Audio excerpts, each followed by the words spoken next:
My half-sister destroyed my marriage, stole the life I once had, and now she wants me to officiate her wedding, but I had a plan for revenge. My husband Jerry, 52 male, and I, 48 female, had been together for about 12 years and married for 10. We were so joyful at the beginning, you know? Every moment we spent together was a source of delight, filled our days with laughter, dreams, and the little things that made us love each other even more. We were a team, tackling life together. Our smiles were contagious, and everything seemed a little better when we were together. We soaked up the love we had, from cozy Sundays to odd date nights that just made everything feel great. Life was simple and we enjoyed every moment of it. But suddenly, things began to shift. Date nights became stressful, and the casual laughter was no longer as loud as it always was. I started noticing that he was spending more and more time on his phone than with me. Date nights were no longer lighthearted. There was a palpable strain in the air. Our happiness had begun to fade, and I couldn't escape the feeling that our relationship was slipping away from me. The intimacy we previously shared was fading, replaced by a growing distance that seemed difficult to repair. I began to suspect Jerry might be having an affair. Late-night phone calls and odd messages became too common for me to dismiss. I questioned his behavior changes, as well as the fact that he felt distant even when we were only inches apart. But Jerry ignored it, claiming that I was reading too much into his conduct and that he was simply preoccupied at work. In my gut, I knew it wasn't just paranoia. It was a feeling that our marriage was taking an unforeseen turn. On a Friday evening, I planned to surprise Jerry with a dinner date, hoping to revive our relationship. I eagerly went to his office to pick him up, anticipating a night of connection and joy. However, my elation quickly changed to regret when he sent me a message saying he would be working late owing to an onerous workload. I sighed, accepting the change in plans without letting him know I was waiting for him below. I was about to depart when I noticed Jerry exiting his employment, which surprised me. This confused me because it contradicted his message about a difficult workload. Puzzled, I watched him get into his car and drive away. I decided to follow him instinctively, with curiosity in my heart. Little did I know that what I was about to witness would rock me to my core. I followed him as he pulled into a pub. I wasn't sure what he was doing there.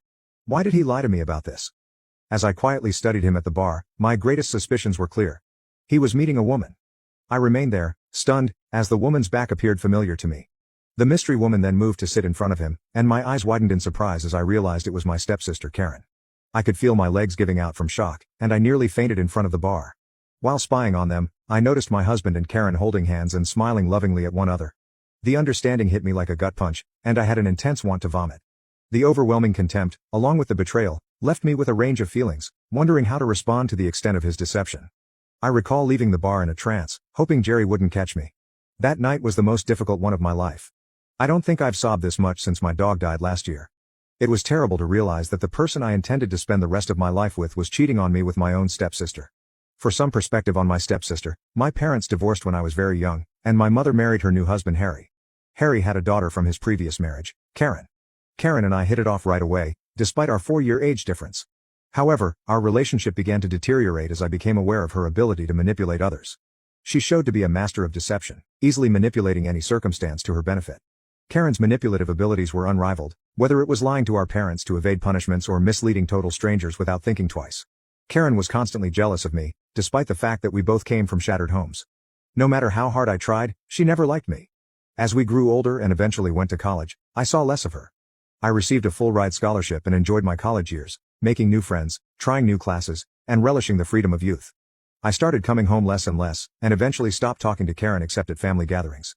Even though I kept my distance from Karen, she continued to be mean to me over the years. She would make subtle but nasty remarks about my appearance whenever we were alone at family gatherings. Whether it was a criticism about my wardrobe or a sneaky suggestion about how I should go to the gym more regularly, her words were always intended to undermine my confidence. I always tried to disregard these comments as much as possible. Karen didn't stop there. She would frequently be overly nice with my husband, who was then my boyfriend. She would make comments to him about how he deserved someone more attractive or how amazing his gym images were. Jerry used to look visibly embarrassed and flush when she complimented him. I always assumed it was just Karen being Karen. She was always inappropriate with everyone I dated and introduced to my family. Since my marriage to Jerry, she had toned down her flirty behavior, and I never gave it any attention. But after seeing them together tonight in the pub, I was convinced that this had been going on for a while. They appeared to be comfy and familiar with one another. When Jerry came back that night, I pretended to be asleep. He reeked of liquor and sweat and didn't even try to hide it. His arrogant demeanor hinted at his growing arrogance. He had begun to believe that he could just get away with anything like this. I lay awake all night, worrying about my next steps.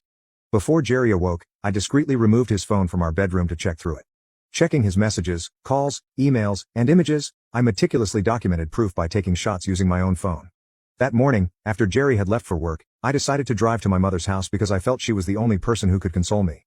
My stepfather was at work, so I felt I could speak with my mother in private. When I told my mother about my husband's romance with my stepsister, she was as startled as I was. She almost didn't believe me until I presented all the proof. She was outraged that Jerry and Karen could perform such a heinous act. My mother, being the rock she is, instantly planned to confront them in front of everyone. I could understand how upset she was since she had always treated Karen as if she were her own daughter when we were younger. We couldn't comprehend how my own stepsister could stab me in the back like this. We devised a plan to invite our close family members to supper at my place over the weekend. My mother advised me to keep my lips shut and not tell Jerry about it. Everyone arrived at the gathering looking refreshed and pleased. We all ate supper together, and while people drank wine, I looked at my mother and nodded, signifying that it was time. She understood and stood up to retrieve the projector. I clinked my glass to grab everyone's attention.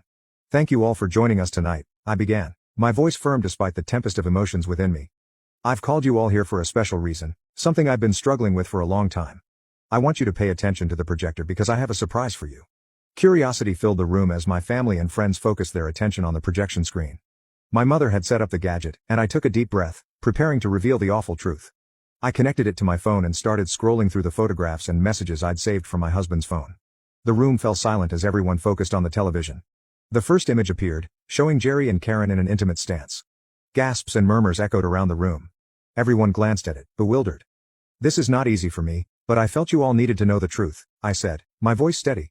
"These pictures and messages are evidence of an affair between my husband, Jerry, and my stepsister Karen." The room erupted with amazement, indignation, and shock. As they witnessed the evidence, their eyes widened and their jaws dropped.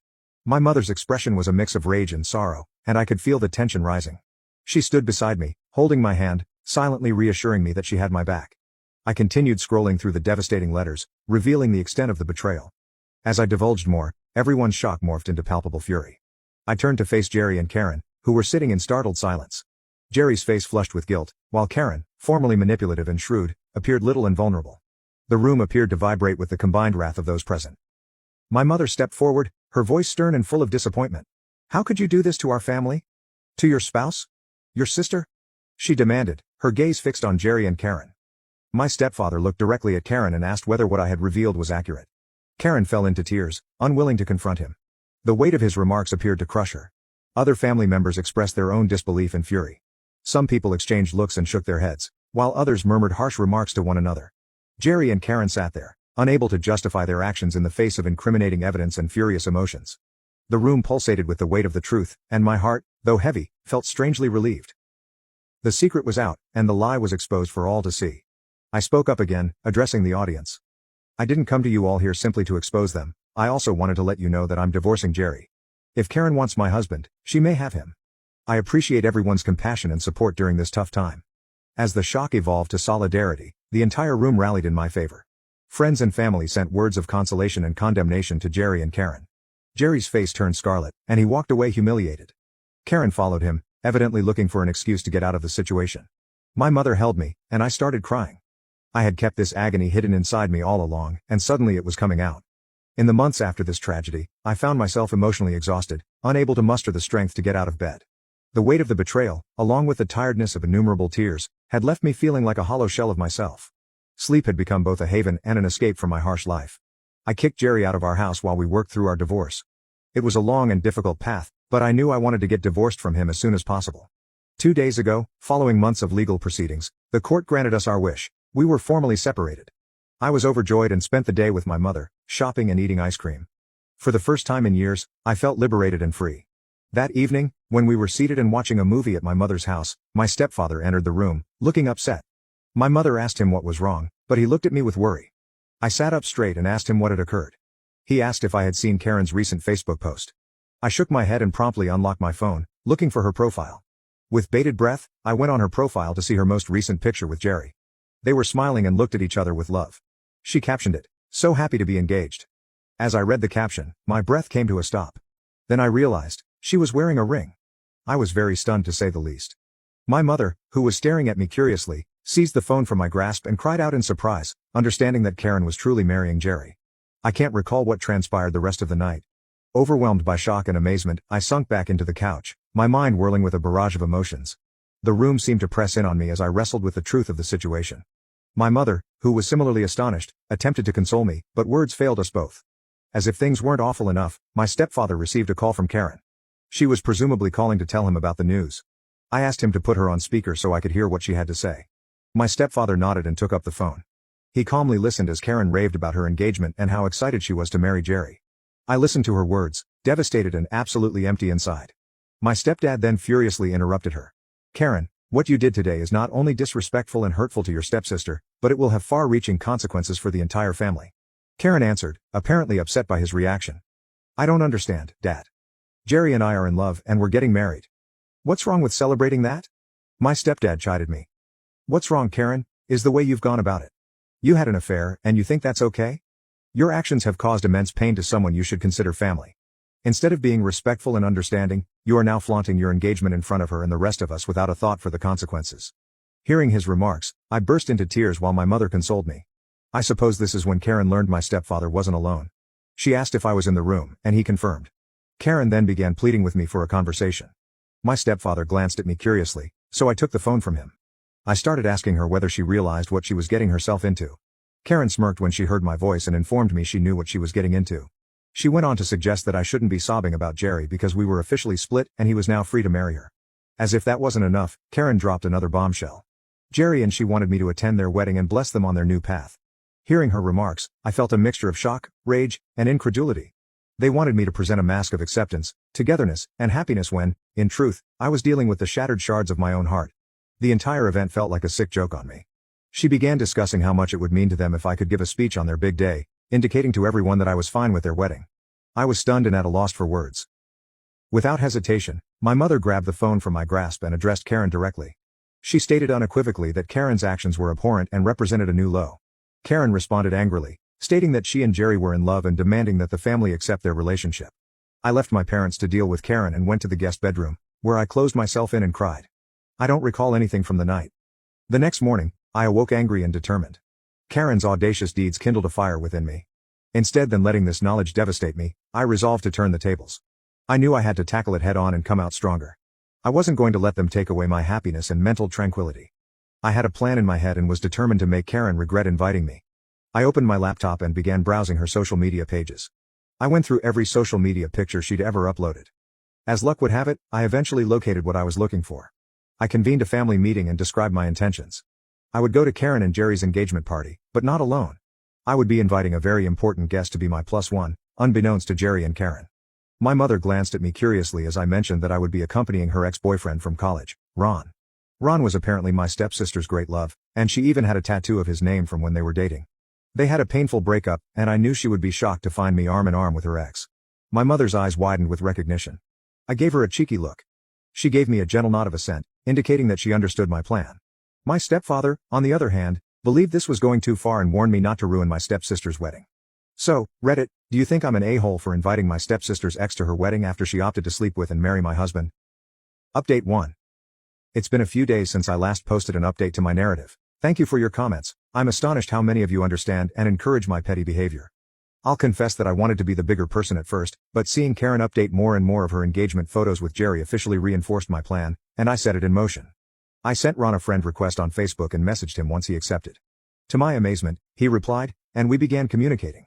I was open with him about my identification as Karen's stepsister and her soon-to-be husband's ex. I informed him of my intention to invite him as my +1 to their wedding. He appeared surprised and curious about why I was contacting him, but I explained everything. I informed him that Karen had cheated on me with my own husband and was now marrying him. I told him I wanted to take him with me so I could make Karen feel the same way she did for me. After hearing everything, Ron agreed to accompany me. I get aroused thinking about the expressions on Jerry and Karen's faces when they see me at their wedding with Ron. My stepfather has no idea I'm going to take Ron. After our recent chat, in which he discouraged me from bringing him as my +1 to Karen's wedding, I've decided to keep this knowledge private for the time being. I will notify you when the wedding takes place in a few days. Update 2, it's been a month since I last updated. As much as I wanted to update you earlier, a lot has happened in my life, and I needed some time to calm down. As I previously stated, I did take Ron with me to the wedding. When their wedding day arrived, I put on a brave face.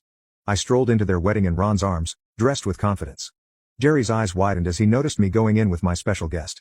He must have identified Ron as Karen's ex right away. We disregarded his face and pretended to locate our assigned seats. Jerry approached me and aggressively said, "Why are you there with Karen's ex?" But I just grinned. He couldn't make a scene in front of everyone and had to reluctantly walk back up the aisle, angrily staring at me. When it was time for the bride to enter, everyone stood up from their chairs.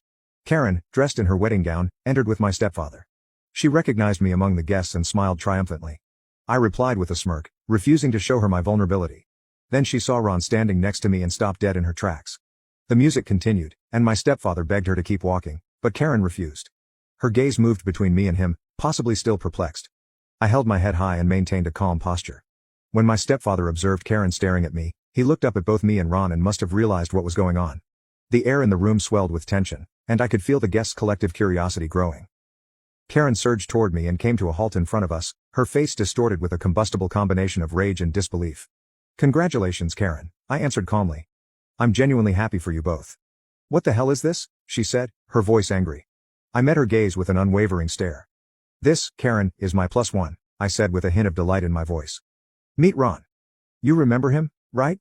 From your college days? Or should I mention the tattoo on your hand?" I continued, loving her stunned expression. Ron moved forward, his countenance unreadable. "Hey, Karen, it's good to see you after so many years.